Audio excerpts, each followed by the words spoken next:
Hello everyone, welcome to CBC academy. ਅਬੋਰ ਮੈਂ ਹਾਂ ਅਰੁਣ ਤਨੇਜਾ ਅਤੇ ਆਪਾਂ ਕੰਟੀਨਿਊ ਕਰ ਰਹੇ ਹਾਂ ਆਪਣਾ ਪੋਲਿਟੀ ਦਾ ਥਰਡ ਲੈਕਚਰ, ਜਿਹਦੇ ਵਿੱਚ ਆਪਾਂ ਪੜ੍ਹਾਂਗੇ ਫੰਡਾਮੈਂਟਲ ਰਾਈਟਸ ਬਾਰੇ, directive principle of the state policy. ਫਿਰ ਉਸ ਤੋਂ ਬਾਅਦ ਪੜ੍ਹਾਂਗੇ ਆਪਾਂ ਫੰਡਾਮੈਂਟਲ ਡਿਊਟੀਜ਼ ਬਾਰੇ। ਸੋ ਇਹੀ ਮੋਸਟ ਇੰਪੋਰਟੈਂਟ ਲੈਕਚਰਸ ਹੁੰਦੇ ਆ ਆਪਣੇ, ਜੇ ਆਪਾਂ ਐਗਜ਼ਾਮ ਪੁਆਇੰਟ ਆਫ ਵਿਊ ਤੋਂ ਵੇਖੀਏ। ਭਾਵੇਂ ਉਹ PCS ਹੈਗਾ, ਭਾਵੇਂ ਨਾਇਬ ਤਹਿਸੀਲਦਾਰ ਹੈਗਾ, ਜਾਂ ਭਾਵੇਂ ਹੋਰ ਵੀ ਜਿੰਨੇ ਵੀ ਪੰਜਾਬ ਦੇ ਐਗਜ਼ਾਮ ਹੈਗੇ ਆ, ਇਹਨਾਂ ਜਿਹੜੇ ਟੌਪਿਕ ਆਪਾਂ ਕਰ ਰਹੇ ਹਾਂ ਇਹ ਐਸੈਂਸ਼ੀਅਲ ਟੌਪਿਕ ਹੈਗੇ ਆ। ਮੈਂ ਤੁਹਾਨੂੰ ਆਲਰੇਡੀ ਫਸਟ ਲੈਕਚਰ ਦੇ ਵਿੱਚ ਹੀ ਦੱਸਿਆ ਸੀਗਾ, ਆਪਾਂ ਸਿਰਫ ਬਰੀਫ ਪੜ੍ਹ ਰਹੇ ਹਾਂ ਟੌਪਿਕਸ ਦਾ, ਸਾਰੇ ਤੁਹਾਡੇ ਵੀ ਸਮਰੀ ਕਰ ਰਹੇ ਹਾਂ ਟੌਪਿਕਸ ਦੀ। ਅਗਰ ਤੁਸੀਂ ਸਾਡੇ ਡਿਟੇਲ ਲੈਕਚਰਸ ਲਾਉਣਾ ਚਾਹੁੰਦੇ ਹੋ, ਸਾਡੀ ਐਪ ਨੂੰ ਜੁਆਇਨ ਕਰ ਸਕਦੇ ਹੋ, CBC ਐਗਜ਼ਾਮ ਗੁਰੂ ਐਪ, ਜੋ ਕਿ ਪਲੇ ਸਟੇਸ਼ਨ 'ਤੇ ਅਵੇਲੇਬਲ ਹੈਗੀ ਆ। ਸੋ ਸਾਡੀਆਂ 2600 ਪਲੱਸ ਸਿਲੈਕਸ਼ਨਸ ਹੈਗੀਆਂ 2016 ਤੋਂ ਲੈ ਕੇ 2020 ਅੱਡ ਕੋਰਸਿਸ ਦੇ ਵਿੱਚ, ਅੱਡ ਪ੍ਰੋਫਾਈਲਸ ਦੇ ਵਿੱਚ। ਸੋ ਉਹਨਾਂ ਨੂੰ ਤੁਸੀਂ ਵੇਖ ਸਕਦੇ ਹੋ। ਬਾਕੀ ਤੁਸੀਂ ਐਪ ਜੁਆਇਨ ਕਰੋਗੇ, ਤੁਹਾਨੂੰ ਡਿਵਰਸ ਬੈਨੀਫਿਟਸ ਮਿਲਣਗੇ, ਜਿਵੇਂ ਕਿ ਤੁਸੀਂ ਟੈਸਟ ਸੀਰੀਜ਼ ਉੱਥੇ ਜੁਆਇਨ ਕਰ ਸਕਦੇ ਹੋ। ਫ੍ਰੀ ਟੈਸਟ ਸੀਰੀਜ਼ ਵੀ ਹੈਗੀਆਂ, ਕੁਛ ਪੇਡ ਟੈਸਟ ਸੀਰੀਜ਼ ਹੈਗੀਆਂ, ਅਤੇ ਆਪਣੇ ਫ੍ਰੀ ਕਰੰਟ ਅਫੇਅਰਸ ਦਾ ਮਤਲਬ ਫ਼ਾਇਦਾ ਉਠਾ ਸਕਦੇ ਹੋ, ਅਤੇ ਪ੍ਰੀਵੀਅਸ ਈਅਰ ਪੇਪਰਸ ਹੈਗੇ ਉਹਨਾਂ ਦਾ ਫ਼ਾਇਦਾ ਉਠਾ ਸਕਦੇ ਹੋ। ਅਤੇ ਆਪਾਂ ਹੁਣ ਸਟਾਰਟ ਕਰਦੇ ਹਾਂ ਫੰਡਾਮੈਂਟਲ ਰਾਈਟਸ ਦੇ ਨਾਲ। ਜਿਵੇਂ ਆਪਾਂ ਕੱਲ੍ਹ ਕੀਤਾ ਸੀਗਾ ਵੀ ਜਿਹੜੇ ਆਪਣੇ ਫੰਡਾਮੈਂਟਲ ਰਾਈਟਸ ਹੈਗੇ ਆ ਉਹ ਜਸਟਿਸੇਬਲ ਇਨ ਨੇਚਰ ਹੈਗੇ ਆ। ਮਤਲਬ ਅਗਰ ਤੁਹਾਡੇ ਫੰਡਾਮੈਂਟਲ ਰਾਈਟਸ ਨੂੰ ਕੋਈ ਹਾਰਮ ਕਰਦਾ ਤਾਂ ਤੁਸੀਂ ਡਾਇਰੈਕਟਲੀ ਕੋਰਟ ਕੋਲ ਜਾ ਸਕਦੇ ਹੋ under the article number 32।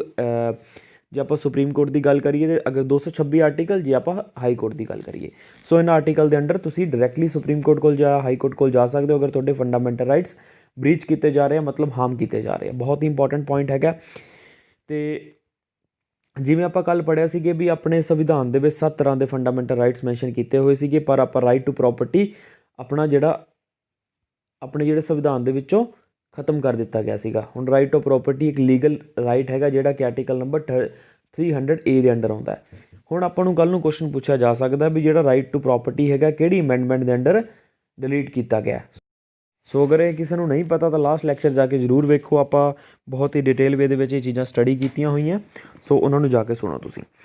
So right to equality ਦੇ ਅੰਡਰ ਜਿਵੇਂ ਕਿ ਆਪਾਂ 14 ਤੋਂ 18 article number right to equality ਦੇ ਅੰਡਰ ਆਉਂਦੇ। ਸਭ ਤੋਂ ਮੋਸਟ ਇੰਪੋਰਟੈਂਟ ਆਰਟੀਕਲ ਨੰਬਰ 17 ਹੈਗਾ, ਜਿਹੜਾ ਕਿ ਰਾਈਟ ਅਗੇਂਸਟ ਅਨਟੱਚੇਬਿਲਿਟੀ ਹੈਗਾ। ਉਸ ਤੋਂ ਬਾਅਦ 15 ਆਰਟੀਕਲ ਹੈਗਾ, ਜਿਹੜਾ ਕਿ ਡਿਸਕ੍ਰਿਮੀਨੇਸ਼ਨ ਆਪਾਂ ਨੂੰ ਨਹੀਂ ਕਰਨਾ ਚਾਹੀਦਾ on the basis of race, caste, sex, creed or the place of birth. So ਇਹ 5 ਆਪਾਂ ਨੂੰ ਕ੍ਰਾਈਟੇਰੀਆ ਦਿੱਤੇ। ਸੋ ਜੇ ਆਪਾਂ ਰਾਈਟ ਟੂ ਫਰੀਡਮ ਦੀ ਗੱਲ ਕਰੀਏ ਤਾਂ 19 ਤੋਂ 22 ਆਰਟੀਕਲ ਤੱਕ ਆਉਂਦੇ ਆ। ਸਭ ਤੋਂ ਮੋਸਟ ਇੰਪੋਰਟੈਂਟ ਆਰਟੀਕਲ ਕਿਹੜਾ ਹੈਗਾ? ਆਰਟੀਕਲ ਨੰਬਰ 19, 21 ਅਤੇ 21A। 21 ਦੇ ਵਿੱਚ ਕੀ ਹੈਗਾ? Protection of life and the personal Liberty. ਠੀਕ ਹੈ ਜੀ। ਸੋ ਇਹ ਮੋਸਟ ਇੰਪੋਰਟੈਂਟ ਹੈਗਾ। ਜੇ 19 ਆਰਟੀਕਲ ਦੀ ਗੱਲ ਕਰੀਏ ਤਾਂ freedom of speech, of expression, assembly, association, residence, profession, ਇਹ ਸਾਰੇ ਦੇ ਅੰਡਰ ਆਰਟੀਕਲ ਨੰਬਰ 19 ਦੇ ਅੰਦਰ ਆਉਂਦੇ ਆ। 21A ਦੀ ਗੱਲ ਕੀਤੀ ਜਾਵੇ, right to free elementary education ਦੀ ਗੱਲ ਕੀਤੀ ਜਾਂਦੀ ਹੈ। Right to free elementary education, ਜਿਹੜਾ ਕਿ ਆਪਣਾ ਰਾਈਟ ਟੂ ਐਜੂਕੇਸ਼ਨ ਬਣਿਆ, ਉਹ ਵੀ 21A ਆਰਟੀਕਲ ਤੋਂ ਪ੍ਰਭਾਵਿਤ ਹੋ ਕੇ ਹੀ ਬਣਿਆ। ਠੀਕ ਹੈ ਜੀ।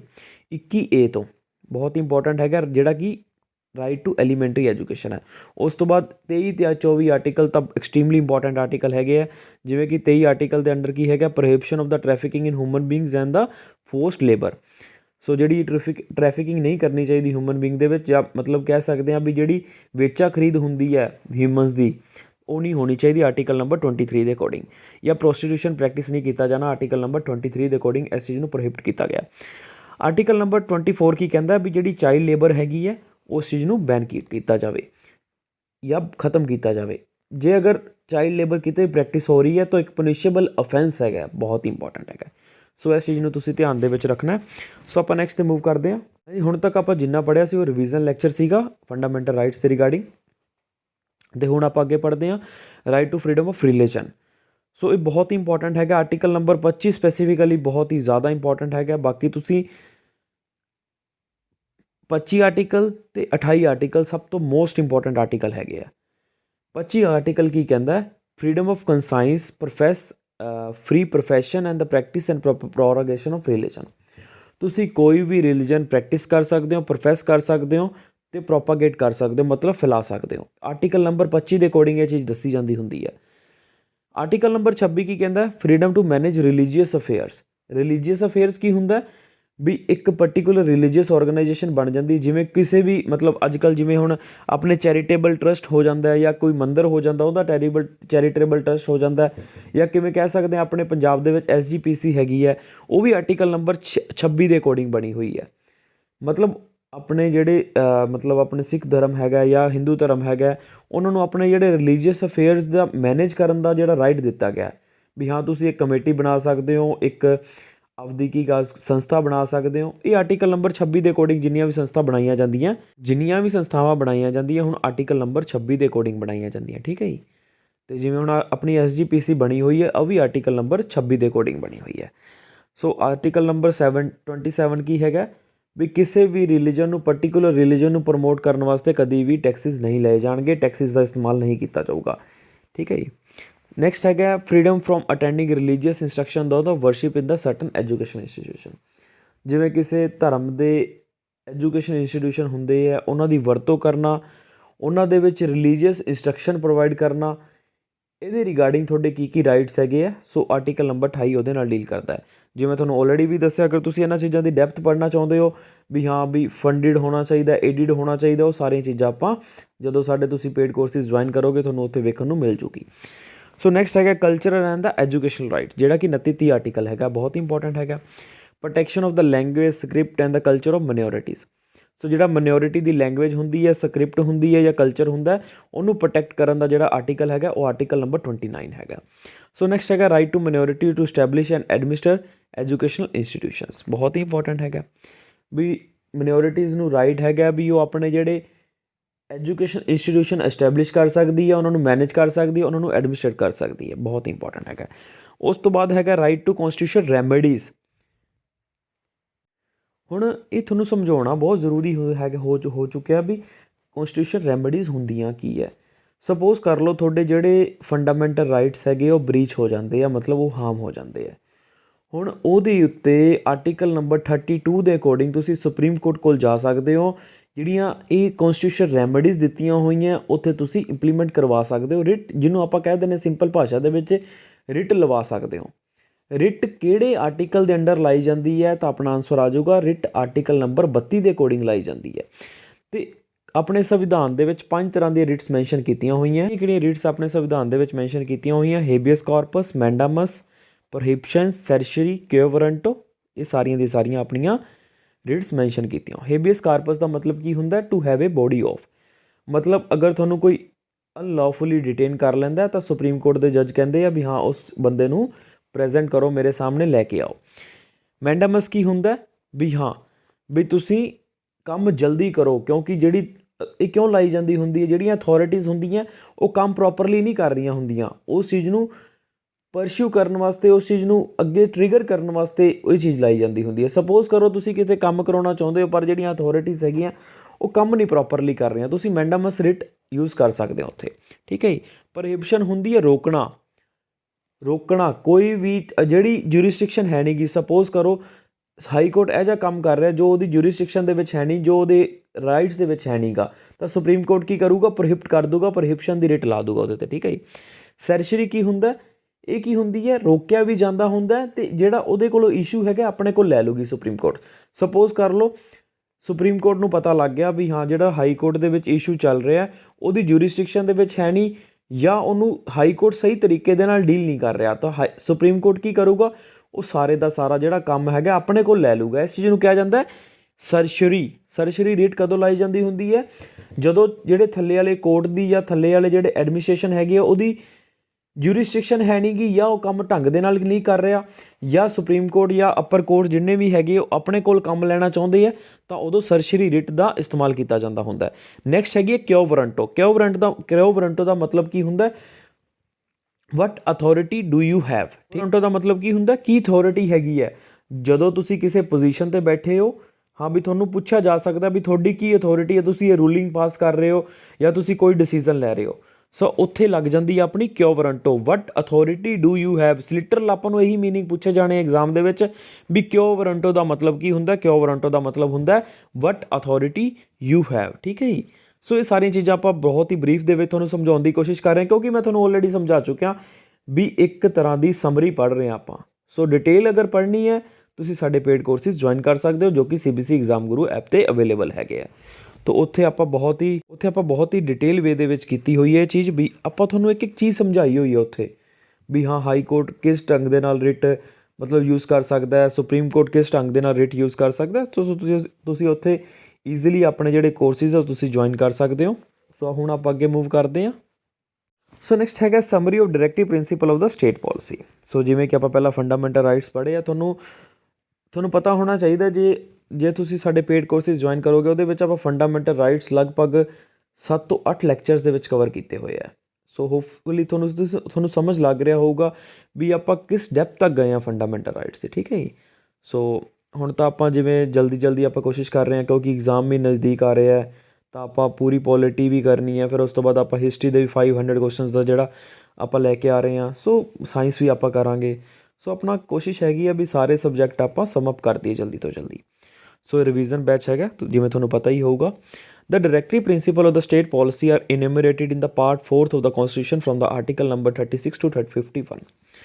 ਸੋ ਆਰਟੀਕਲ ਨੰਬਰ 36 ਤੋਂ ਲੈ ਕੇ ਆਰਟੀਕਲ ਨੰਬਰ 51 ਅਤੇ ਪਾਰਟ 4 ਦੇ ਵਿੱਚ directive principle of state policy mention ਹੈਗੇ ਆ, ਜਿਵੇਂ ਤੁਹਾਨੂੰ ਪਤਾ ਹੀ ਹੈਗਾ ਆਪਣਾ ਸੰਵਿਧਾਨ ਹੈਗਾ ਆਰਟੀਕਲਸ, ਪਾਰਟ ਅਤੇ ਸ਼ਡਿਊਲ ਦੇ ਵਿੱਚ ਡਿਵਾਈਡ ਕੀਤਾ ਹੋਇਆ। ਆਰਟੀਕਲਸ ਕਿੰਨੇ ਆ? 465 ਹੈਗੇ ਆ। ਪਾਰਟਸ ਕਿੰਨੇ? ਪਾਰਟਸ 25 ਹੈਗੇ ਅਤੇ ਸ਼ਡਿਊਲ 12 ਹੈਗੇ ਆ, ਜਿਹਦੇ ਵਿੱਚ ਆਪਾਂ ਪੜ੍ਹ ਰਹੇ ਹਾਂ ਪਾਰਟ 4 ਦੀ ਗੱਲ ਕਰ ਰਹੇ ਹਾਂ। ਪਾਰਟ 4 ਕਿਹਦੇ ਨਾਲ ਡੀਲ ਕਰਦਾ? Directive principle of state policy ਦੇ ਨਾਲ ਡੀਲ ਕਰਦਾ ਪਾਰਟ 4, ਜਿਹੜਾ ਕਿ ਆਰਟੀਕਲ ਨੰਬਰ 36 ਤੋਂ ਲੈ ਕੇ ਆਰਟੀਕਲ ਨੰਬਰ 51 ਤੱਕ ਡੀਲ ਕਰਦੇ ਆ। 12 ਤੋਂ ਲੈ ਕੇ 35 ਆਰਟੀਕਲ ਤੱਕ ਕਿਹਦੇ ਨਾਲ ਡੀਲ ਕਰਦੇ ਆ? ਫੰਡਾਮੈਂਟਲ ਰਾਈਟਸ ਦੇ ਨਾਲ ਡੀਲ ਕਰਦੇ ਆ। 36 ਤੋਂ ਲੈ ਕੇ 51 ਆਰਟੀਕਲ ਤੱਕ ਕਿਹਦੇ ਨਾਲ ਡੀਲ ਕਰਦੇ? Directive principle of state policy ਦੇ ਨਾਲ ਡੀਲ ਕਰਦੇ ਆ। ਜਿਹੜਾ 51 ਇਹ ਆਰਟੀਕਲ ਹੈ ਅਤੇ ਪਾਰਟ 4 ਇਹ ਹੈਗਾ ਉਹ ਫੰਡਾਮੈਂਟਲ ਡਿਊਟੀਜ਼ ਦੇ ਨਾਲ ਡੀਲ ਕਰਦਾ। ਉਹ ਅੱਗੇ ਜਾ ਕੇ ਆਪਾਂ ਪੜ੍ਹਾਂਗੇ। The framer of constitution borrowed this idea from the Irish constitution। Directive principle of state policy ਦਾ ਜਿਹੜਾ ਆਈਡੀਆ ਹੈਗਾ ਉਹ ਕਿਹੜੇ ਸੰਵਿਧਾਨ ਤੋਂ ਬੋਰੋ ਕੀਤਾ ਗਿਆ? ਜਿਵੇਂ ਕਿ ਈਰਿਸ਼ ਸੰਵਿਧਾਨ ਤੋਂ, ਜਾਂ ਕਹਿ ਸਕਦੇ ਆਇਰਲੈਂਡ ਦੇ ਸੰਵਿਧਾਨ ਤੋਂ ਇਹ ਵਾਲਾ ਆਈਡੀਆ ਬੋਰੋ ਕੀਤਾ ਗਿਆ। ਜਿਵੇਂ ਕਿ ਫੰਡਾਮੈਂਟਲ ਰਾਈਟਸ ਦਾ ਜਿਹੜਾ ਆਈਡੀਆ ਹੈਗਾ ਉਹ ਕਿੱਥੋਂ ਬੋਰੋ ਕੀਤਾ ਹੋਇਆ? ਜਿਹੜਾ ਫੰਡਾਮੈਂਟਲ ਰਾਈਟਸ ਦਾ ਆਈਡੀਆ ਹੈਗਾ ਆਪਾਂ ਅਮਰੀਕਾ ਦੇ ਕਨਸਟੀਟਿਊਸ਼ਨ ਤੋਂ ਬੋਰੋ ਕੀਤਾ। ਅਤੇ ਜਿਹੜਾ ਆਪਣਾ ਪੈਰੋਗੇਟਿਵ ਰਿਟਸ, ਜਿਹੜਾ ਆਪਾਂ ਰਿਟਸ ਪੜ੍ਹੀਆਂ ਹੈਗੀਆਂ ਆਰਟੀਕਲ ਨੰਬਰ 32 ਦੇ ਅਕੋਰਡਿੰਗ, ਰਿਟਸ ਦਾ ਆਈਡੀਆ ਕਿੱਥੋਂ ਆਪਾਂ ਬੋਰੋ ਕੀਤਾ ਹੋਇਆ? ਰਿਟਸ ਦਾ ਜਿਹੜਾ ਆਈਡੀਆ ਹੈਗਾ ਆਪਾਂ ਬ੍ਰਿਟੇਨ ਤੋਂ ਬੋਰੋ ਕੀਤਾ ਹੋਇਆ, ਜਿਹਨੂੰ ਕਿਹਾ ਜਾਂਦਾ ਪੈਰੋਗੇਟਿਵ ਰਿਟਸ ਵੀ ਕਿਹਾ ਜਾਂਦਾ ਹੁੰਦਾ। ਬਹੁਤ ਹੀ ਜ਼ਿਆਦਾ ਇੰਪੋਰਟੈਂਟ ਹੈਗਾ। ਸੋ ਤੁਹਾਨੂੰ ਪਤਾ ਹੋਣਾ ਚਾਹੀਦਾ ਹੈ ਵੀ directive principle of state policy ਹੁੰਦਾ ਕੀ ਹੈ। ਸੋ ਮੈਂ ਥੋੜ੍ਹਾ ਜਿਹਾ ਬਰੀਫ ਦੇ ਵਿੱਚ ਦੱਸਣਾ ਚਾਹੂੰਗਾ ਵੀ directive principle of state policy ਹੁੰਦਾ ਵੀ ਜਦੋਂ ਵੀ ਆਪਣੇ ਜਿਹੜੀ ਕੰਟਰੀ ਹੈਗੀ ਹੈ, ਇੰਡੀਆ ਹੈਗੀ ਹੈ, ਉਹਨੇ ਕੋਈ ਵੀ ਕਾਨੂੰਨ ਬਣਾਉਣਾ ਹੈ, ਕਿਸੇ ਤਰ੍ਹਾਂ ਦਾ ਵੀ ਕਿਸੇ ਵੀ ਤਰ੍ਹਾਂ ਦਾ ਕਾਨੂੰਨ ਬਣਾਉਣਾ ਹੈ, ਜਿਹੜੇ ਪ੍ਰਿੰਸੀਪਲ ਦਿੱਤੇ ਹੋਏ ਆ ਉਹਨਾਂ ਨੂੰ ਮੱਦੇ ਨਜ਼ਰ ਰੱਖਦੇ ਹੋਏ ਕਾਨੂੰਨ ਬਣਾਉਣਾ, ਠੀਕ ਹੈ ਜੀ। ਇੱਕ ਤਰ੍ਹਾਂ ਦੇ ਡਾਇਰੈਕਟਿਵਸ ਹੁੰਦੇ ਆ, ਜਿਵੇਂ ਕਿ ਤੁਸੀਂ ਕੋਈ ਕੰਮ ਕਰਦੇ ਹੋ ਤਾਂ ਤੁਹਾਨੂੰ ਕਿਹਾ ਜਾਊਗਾ ਵੀ ਇਹ ਜਿਹੜੇ ਸਰਟਨ ਡਾਇਰੈਕਟਿਵਸ ਨੂੰ ਵੇਖ ਕੇ ਤੁਸੀਂ ਕੰਮ ਕਰਨਾ ਹੈ, ਵੀ ਜਿਹੜੀ ਇਹਨਾਂ ਦੀ ਮਰਿਆਦਾ ਉਹ ਬਣੀ ਰਹਿਣੀ ਚਾਹੀਦੀ ਹੈ, ਠੀਕ ਹੈ ਜੀ। ਸਪੋਜ਼ ਕਰ ਲਓ ਤੁਸੀਂ ਕਿਤੇ ਕੰਮ ਕਰਦੇ ਹੋ, ਤੁਹਾਨੂੰ ਇੱਕ ਟਾਰਗੇਟ ਦਿੱਤਾ ਜਾਂਦਾ ਵੀ, ਟਾਰਗੇਟ ਨਹੀਂ ਕਹਿ ਸਕਦੇ ਵੀ ਤੁਹਾਨੂੰ ਹਦਾਇਤਾਂ ਦਿੱਤੀਆਂ ਜਾਂਦੀਆਂ ਵੀ ਹਾਂ ਇਹਨਾਂ ਹਦਾਇਤਾਂ ਦੇ ਅੰਦਰ ਹੀ ਕੰਮ ਕਰਨਾ ਆਪਾਂ, ਠੀਕ ਹੈ ਜੀ। ਪਰ ਜਿਹੜੀਆਂ ਹਦਾਇਤਾਂ ਹੁੰਦੀਆਂ ਉਹ ਜ਼ਰੂਰੀ ਨਹੀਂ ਮੰਨੀਆਂ ਹੀ ਜਾਣਗੀਆਂ, ਠੀਕ ਹੈ ਜੀ। ਹੁਣ ਤੁਸੀਂ ਆਪਣੀ ਕਈ ਵਾਰੀ ਇਹੋ ਜਿਹੀ ਸਿਚੁਏਸ਼ਨ ਆ ਜਾਂਦੀ ਹੈ ਵੀ ਹਾਂ ਤੁਸੀਂ ਉਹਨਾਂ ਹਦਾਇਤਾਂ ਦੇ ਅਕੋਰਡਿੰਗ ਨਹੀਂ ਚੱਲ ਸਕਦੇ ਹੁੰਦੇ, ਕਿਉਂਕਿ ਕੋਈ ਸਰਕਮਸਟੈਂਸਿਸ ਇਹੋ ਜਿਹੇ ਬਣ ਜਾਂਦੇ ਹੁੰਦੇ ਆ। ਸੋ ਇਸ ਚੀਜ਼ ਨੂੰ ਕੀ ਕਿਹਾ ਜਾਂਦਾ ਹੁੰਦਾ ਵੀ ਜਿਹੜੀਆਂ ਹਦਾਇਤਾਂ ਹੈਗੀਆਂ ਨੋਨ ਜਸਟਿਸ਼ੇਬਲ ਇਨ ਨੇਚਰ ਹੈਗੀਆਂ, ਮਤਲਬ ਅਗਰ ਤੁਸੀਂ ਹਦਾਇਤਾਂ ਨੂੰ ਨਹੀਂ ਵੀ ਮੰਨੋਗੇ ਤਾਂ ਵੀ ਕੋਈ ਦਿੱਕਤ ਨਹੀਂ। ਇਸੇ ਤਰ੍ਹਾਂ ਹੀ ਜਿਹੜੇ ਆਪਣੇ ਜਿਹੜੇ directive principle of state policy ਹੁੰਦੇ ਆ ਉਹ ਨੋਨ ਜਸਟਿਸ਼ੇਬਲ ਇਨ ਨੇਚਰ ਹੁੰਦੇ ਆ, ਠੀਕ ਹੈ ਜੀ। ਅਤੇ ਜਸਟਿਸ਼ੇਬਲ ਕੀ ਹੁੰਦਾ ਵੀ ਜਦੋਂ ਤੁਸੀਂ ਤੁਹਾਡੇ ਜਿਹੜੇ ਕੋਈ ਵੀ ਰਾਈਟਸ ਹੈਗੇ ਆ ਜਸਟਿਸ਼ੇਬਲ ਹੋ ਗਏ, ਤੁਸੀਂ ਕੋਰਟ ਕੋਲ ਡਾਇਰੈਕਟਲੀ ਜਾ ਸਕਦੇ ਹੋ। ਨੋਨ ਜਸਟਿਸ਼ੇਬਲ ਕੀ ਹੁੰਦਾ, ਤੁਸੀਂ ਕੋਰਟ ਕੋਲ ਨਹੀਂ ਜਾ ਸਕਦੇ ਹੋ ਅਗਰ directive principle of state policy breach ਹੁੰਦੇ ਆ ਤਾਂ। So doctor BR Ambedkar describe these principle as novel feature of Indian constitution. So ਇਹ ਆਪਾਂ ਨੂੰ ਐਗਜ਼ਾਮ 'ਚ ਪੁੱਛ ਲਿਆ ਜਾਂਦਾ ਹੁੰਦਾ ਵੀ ਡਾਕਟਰ BR ਅੰਬੇਦਕਰ ਦੇ ਅਕੋਰਡਿੰਗ ਨੋਵਲ ਫੀਚਰ ਕਿਹੜਾ ਹੈਗਾ ਆਪਣੇ ਸੰਵਿਧਾਨ ਦੇ ਵਿੱਚ, ਤਾਂ ਆਪਣਾ ਆਨਸਰ ਆ ਜਾਊਗਾ directive principle of state policy. ਹੁਣ ਕੁਐਸਚਨ ਕਿਸ ਢੰਗ ਦੇ ਨਾਲ ਬਣਦੇ ਹੁੰਦੇ ਆ directive principle of state policy ਦੇ ਵਿੱਚ? ਜਿਵੇਂ ਤੁਹਾਨੂੰ 3 ਆਪਸ਼ਨ ਦੇ ਦਿੱਤੀਆਂ ਜਾਣਗੇ, 4 ਆਪਸ਼ਨ ਦੇ ਦਿੱਤੀਆਂ ਜਾਣਗੀਆਂ, ਆਪਾਂ ਨੂੰ ਪੁੱਛ ਲਿਆ ਜਾਊਗਾ ਵੀ ਇਹਨਾਂ 4 ਆਪਸ਼ਨ 'ਚੋਂ ਕਿਹੜਾ directive principle of state policy ਹੈਗਾ। ਸੋ ਆਪਾਂ ਨੂੰ ਸਾਰੇ directive principle of state policy ਯਾਦ ਹੋਣੇ ਬਹੁਤ ਹੀ ਜ਼ਿਆਦਾ ਜ਼ਰੂਰੀ ਹੈਗਾ। ਅਤੇ ਮੈਂ ਕੁਝ ਕਵਰ ਕਰਨ ਦੀ ਕੋਸ਼ਿਸ਼ ਕੀਤੀ ਹੈ, ਬਾਕੀ ਤੁਸੀਂ ਕੁਛ ਆਪਣੇ ਆਪ ਕਵਰ ਕਰ ਲੈਣੇ, ਲਗਭਗ ਆਲਮੋਸਟ ਕਵਰ ਕਰ ਦਿੱਤੇ ਆ ਮੈਂ ਜਿੰਨੇ ਵੀ ਹੈਗੇ ਆ, ਅਤੇ ਬਾਕੀ ਤੁਸੀਂ ਆਪਣੇ ਵੱਲੋਂ ਵੀ ਕੋਸ਼ਿਸ਼ ਕਰਨੀ ਹੈ। ਆਪਾਂ ਪੜ੍ਹਦੇ ਹਾਂ ਅੱਗੇ ਜਾ ਕੇ। The directive principle resemble the instrument of instruction enumerated in the Government of India Act 1935। ਹੁਣ ਆਪਾਂ ਨੂੰ ਪੁੱਛ ਲਿਆ ਜਾਂਦਾ ਹੁੰਦਾ ਐਗਜ਼ਾਮ ਦੇ ਵਿੱਚ ਵੀ ਕਿਹਦੇ ਨਾਲ ਮੇਲ ਖਾਂਦੇ ਆਪਣੇ ਜਿਹੜੇ directive principle of state policy ਹੈਗੇ ਆ, ਤਾਂ ਆਪਣਾ ਆਨਸਰ ਆ ਜਾਊਗਾ instrument of instruction of government of India act 1935 ਦੇ ਨਾਲ ਮੇਲ ਜੋਲ ਖਾਂਦੇ ਆ ਜਿਹੜੇ ਆਪਣੇ directive principle of state policy ਹੈਗੇ, ਬਹੁਤ ਹੀ ਇੰਪੋਰਟੈਂਟ ਹੈਗਾ। ਸੋ ਇਸ ਚੀਜ਼ ਨੂੰ ਤੁਸੀਂ ਧਿਆਨ ਦੇ ਵਿੱਚ ਰੱਖੋ। ਸੋ ਹੁਣ ਆਪਾਂ ਨੈਕਸਟ 'ਤੇ ਮੂਵ ਕਰਦੇ ਹਾਂ। Directive principles are non justiciable in nature, that is they are not legally enforceable by the courts for the violation. So ਜੇ ਮੈਂ ਤੁਹਾਨੂੰ ਇਹ ਚੀਜ਼ ਤਾਂ ਮੈਂ ਆਲਰੇਡੀ ਵੀ ਸਮਝਾ ਚੁੱਕਿਆ ਵੀ ਅਗਰ ਤੁਹਾਡੇ ਫੰਡਾਮੈਂਟਲ ਰਾਈਟਸ ਬਰੀਚ ਹੋਣਗੇ, ਹਾਰਮ ਹੋਣਗੇ, ਤੁਸੀਂ ਡਾਇਰੈਕਟਲੀ ਸੁਪਰੀਮ ਕੋਰਟ ਕੋਲ ਨਹੀਂ ਜਾ ਸਕਦੇ ਹੋ। ਇਹਨਾਂ ਦਾ ਕੰਮ ਕੀ ਹੁੰਦਾ ਵੀ ਜਿਹੜੇ ਲਾਅ ਬਣਾਏ ਗਏ ਹੈਗੇ ਆ ਉਹ ਬਸ ਚੈੱਕ ਕਰਨ ਵਾਸਤੇ ਹੁੰਦੇ, ਵੈਲੀਡੇਸ਼ਨ ਕਰਨ ਵਾਸਤੇ ਹੁੰਦੇ ਆ, ਜਿਹੜੇ ਆਪਣੇ directive principle of state policy ਹੁੰਦੇ ਆ। ਸੋ ਆਪਾਂ ਵੇਖਦੇ ਹਾਂ ਵੀ ਆਰਟੀਕਲ ਨੰਬਰ 36 ਦੇ ਵਿੱਚ ਕੀ ਹੁੰਦਾ, ਡੈਫੀਨੇਸ਼ਨ ਆਫ ਸਟੇਟ ਹੁੰਦਾ। ਆਰਟੀਕਲ ਨੰਬਰ 37 ਦੇ ਵਿੱਚ ਕੀ ਹੁੰਦਾ, application of the principle contained in this part. And 38 article ਦੇ ਵਿੱਚ ਕੀ ਹੁੰਦਾ, state to secure social order for the promotion of welfare of people. ਹੁਣ ਆਪਾਂ ਨੂੰ ਸਭ ਤੋਂ ਜਿਹੜੀ ਮੋਸਟ ਇੰਪੋਰਟੈਂਟ ਪੁਆਇੰਟ ਜੋ ਉੱਭਰ ਕੇ ਆਉਂਦਾ ਹੈ ਵੀ ਵੈਲਫੇਅਰ ਆਫ ਸਟੇਟ ਦੀ ਗੱਲ ਜੇ ਕਿੱਥੇ ਕੀਤੀ ਗਈ ਹੈ ਤਾਂ ਆਪਣਾ ਆਂਸਰ ਆ ਜਾਊਗਾ directive principle of state policy ਦੇ ਵਿੱਚ ਵੈਲਫੇਅਰ ਸਟੇਟ ਦੀ ਗੱਲ ਕੀਤੀ ਗਈ ਹੈ। ਠੀਕ ਹੈ ਜੀ। ਸੋ ਇਸ ਚੀਜ਼ ਨੂੰ ਤੁਸੀਂ ਧਿਆਨ ਦੇ ਵਿੱਚ ਰੱਖਣਾ। ਸੋ ਆਰਟੀਕਲ ਨੰਬਰ 39 ਦੇ ਵਿੱਚ ਕੀ ਹੁੰਦਾ, certain principle of policy to be followed by the state. ਕੁਛ ਪੋਲਿਸੀਜ਼ ਦਿੱਤੀਆਂ ਹੋਈਆਂ ਜੋ ਆਰਟੀਕਲ ਨੰਬਰ 39, ਜਿਵੇਂ ਕਿ ਸਭ ਤੋਂ ਜਿਹੜੀ ਮੋਸਟ ਇੰਪੋਰਟੈਂਟ ਪੋਲਿਸੀ ਆ ਜਾਂਦੀ, equal pay for equal work ਆ ਜਾਂਦੀ ਹੈ। ਠੀਕ ਹੈ, ਤੁਸੀਂ ਇੱਥੇ ਲਿਖ ਵੀ ਸਕਦੇ ਹੋ ਰੈੱਡ ਪੈਨ ਦੇ ਨਾਲ, ਆਪਣੇ ਕੋਲ ਇੱਕ ਕਾਪੀ ਪੈਨ ਰੱਖਣਾ ਅਤੇ ਤੁਸੀਂ ਲਿਖ ਵੀ ਸਕਦੇ ਹੋ। Equal pay for equal work ਕਿਹਦੇ ਵਿੱਚ ਆਉਂਦੀ ਹੈ ਤਾਂ ਆਪਣਾ ਆਂਸਰ ਆ ਜਾਊਗਾ ਡਾਇਰੈਕਟਿਵ ਪ੍ਰਿੰਸੀਪਲ ਦੇ ਵਿੱਚ ਆਉਂਦੀ। ਵੈਲਫੇਅਰ ਸਟੇਟ ਦਾ ਕੰਸੈਪਟ ਕਿਹਦੇ ਵਿੱਚ ਆਉਂਦਾ, ਡਾਇਰੈਕਟਿਵ ਪ੍ਰਿੰਸੀਪਲ ਦੇ ਵਿੱਚ ਆਉਂਦਾ। ਵੈਲਫੇਅਰ ਸਟੇਟ ਦਾ ਤੁਹਾਨੂੰ ਪਤਾ ਹੀ ਹੋਊਗਾ ਵੀ ਜਿਹੜੇ ਮਤਲਬ ਫਾਇਦੇ ਹੁੰਦੇ ਆ ਸਟੇਟ ਦੇ, ਜਿਹੜੇ ਲੋਕ ਹੁੰਦੇ ਆ, ਕੰਟਰੀ ਦੇ ਲੋਕ ਹੁੰਦੇ ਆ, ਉਹਨਾਂ ਵਿੱਚ ਵੰਡੇ ਜਾਣੇ ਚਾਹੀਦੇ ਆ। ਸੋ ਇਹ ਬਹੁਤ ਇੰਪੋਰਟੈਂਟ ਹੈਗਾ। ਸੋ ਹੁਣ ਆਪਾਂ ਨੈਕਸਟ 'ਤੇ ਮੂਵ ਕਰਦੇ ਹਾਂ। ਸੋ ਨੈਕਸਟ ਹੈਗਾ ਆਰਟੀਕਲ ਨੰਬਰ 39, ਇਹ ਬਹੁਤ ਹੀ ਜ਼ਿਆਦਾ ਇੰਪੋਰਟੈਂਟ ਹੈਗਾ, equal justice and free legal aid. Free legal aid ਕੀ ਹੁੰਦੀ ਹੈ, ਕੁਛ ਲੋਕ ਹੁੰਦੇ ਆ ਜਿਵੇਂ ਕਿ ਜਿਹੜੇ ਆਪਣੇ ਮਾਰਜਨਲਾਈਜ਼ ਸਟੇਟਾ ਆਫ ਦਾ ਸੋਸਾਇਟੀ ਹੈਗੀ ਹੈ, ਜਿਨ੍ਹਾਂ ਦੀ ਇਨਕਮ ਬਹੁਤ ਹੀ ਲੋਅ ਹੈਗੀ ਹੈ ਜਾਂ ਕਿਸੇ ਬੈਕਵਰਡ ਕਲਾਸਿਸ ਤੋਂ ਬਿਲੋਂਗ ਕਰਦੇ ਆ, ਉਹਨਾਂ ਕੋਲ ਇੰਨੀ ਅਵੇਅਰਨੈਸ ਨਹੀਂ ਹੁੰਦੀ, ਨਾ ਕੋਈ ਇੰਨੀ ਅਫੋਰਡੇਬਿਲਿਟੀ ਹੁੰਦੀ ਕਿ ਜਿਹੜਾ ਆਪਣਾ ਲੋਅ ਐਂਡ ਜਸਟਿਸ ਨੂੰ ਅਸੈਸ ਕਰ ਸਕਣ, ਮਤਲਬ ਉੱਥੋਂ ਤੱਕ ਪਹੁੰਚ ਸਕਣ। ਤਾਂ ਉਹਨਾਂ ਲਈ ਇੱਕ ਫ੍ਰੀ ਲੀਗਲ ਏਡ ਪ੍ਰੋਵਾਈਡ ਕੀਤੀ ਜਾਂਦੀ ਹੈ, ਮਤਲਬ ਕਿ ਫ੍ਰੀ ਜਿਹੜੇ ਉਹਨਾਂ ਨੂੰ ਲਾਇਰ ਪ੍ਰੋਵਾਈਡ ਕੀਤੇ ਜਾਂਦੇ ਅਤੇ ਉਹਨਾਂ ਦੀ ਹੈਲਪ ਕੀਤੀ ਜਾਂਦੀ ਹੈ ਉਹਨਾਂ ਦੇ ਕੇਸਿਸ ਦੇ ਵਿੱਚ। ਸੋ ਇਹ ਆਰਟੀਕਲ ਨੰਬਰ 39A ਦੇ ਵਿੱਚ ਆਉਂਦਾ। ਇੱਥੋਂ ਹੀ ਇੰਸਪੀਰੇਸ਼ਨ ਲੈ ਕੇ ਨਾਲਸਾ ਅਤੇ ਸਾਲਸਾ ਬਣੀਆਂ ਹੋਈਆਂ, ਜਿਹੜੀਆਂ ਨਾਲਸਾ ਅਤੇ ਸਾਲਸਾ ਬਾਰੇ ਸਾਰਿਆਂ ਨੂੰ ਹੀ ਪਤਾ ਹੋਊਗਾ। ਨਾਲਸਾ ਅਤੇ ਸਾਲਸਾ ਨੇ ਜਿਹੜੀ ਇੰਸਪੀਰੇਸ਼ਨ ਲਈ ਹੈਗੀ ਹੈ ਉਹ ਆਰਟੀਕਲ ਨੰਬਰ 39A ਤੋਂ ਲਈ ਹੈਗੀ ਹੈ। ਠੀਕ ਹੈ ਜੀ। ਸੋ ਇਹ ਕਈ ਵਾਰੀ ਸਿੱਧਾ ਹੀ ਪੁੱਛ ਲਿਆ ਜਾਂਦਾ ਹੁੰਦਾ। ਆਰਟੀਕਲ ਨੰਬਰ 40 ਕੀ ਕਹਿੰਦਾ, organisation of village panchayats. Village panchayat ਦਾ ਜਿਹੜਾ ਕੰਸੈਪਟ ਹੈਗਾ ਉਹ ਵੀ ਡਾਇਰੈਕਟਿਵ ਪ੍ਰਿੰਸੀਪਲ ਸਟੇਟ ਪੋਲਿਸੀ ਹੈਗਾ, ਮੋਸਟ ਇੰਪੋਰਟੈਂਟ ਆਰਟੀਕਲ ਹੈਗਾ ਆਰਟੀਕਲ ਨੰਬਰ 40। 41 ਕੀ ਕਹਿੰਦਾ, right to work, to education and to public assistant in certain cases.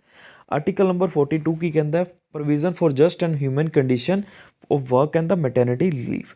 ਹੁਣ ਆਪਾਂ ਨੂੰ ਪੁੱਛ ਲਿਆ ਜਾਂਦਾ ਹੁੰਦਾ ਵੀ ਜਿਹੜਾ ਮੈਟਰਨਿਟੀ ਰਿਲੀਫ ਦਾ ਜਿਹੜਾ ਕੰਸੈਪਟ ਹੈਗਾ, ਮਤਲਬ ਜਿਹੜੀ ਵੂਮਨ ਪ੍ਰੈਗਨੈਂਟ ਹੁੰਦੀ ਹੈ ਡਿਊਰਿੰਗ ਦੀ ਜਦੋਂ ਕੰਮ ਕਰ ਰਹੀ ਹੁੰਦੀ ਹੈ ਅਤੇ ਪ੍ਰੈਗਨੈਂਟ ਵੀ ਹੁੰਦੀ ਹੈ, ਤੁਹਾਨੂੰ ਜਿਹੜੀ ਛੁੱਟੀਆਂ ਦੀ ਜਿਹੜੀ ਪ੍ਰੋਵੀਜ਼ਨ ਹੁੰਦੀ ਹੈ ਉਹ ਕਿੱਥੇ ਮੈਂਸ਼ਨ ਕੀਤੀ ਹੋਈ ਹੈ, ਆਪਣੇ ਫੰਡਾਮੈਂਟਲ ਰਾਈਟਸ ਨਹੀਂ ਮੈਂਸ਼ਨ ਕੀਤੀ ਹੋਈ, ਨਾ ਆਪਣੇ ਡਿਊਟੀਜ਼ ਦੇ ਵਿੱਚ ਮੈਂਸ਼ਨ ਕੀਤੀ ਹੋਈ।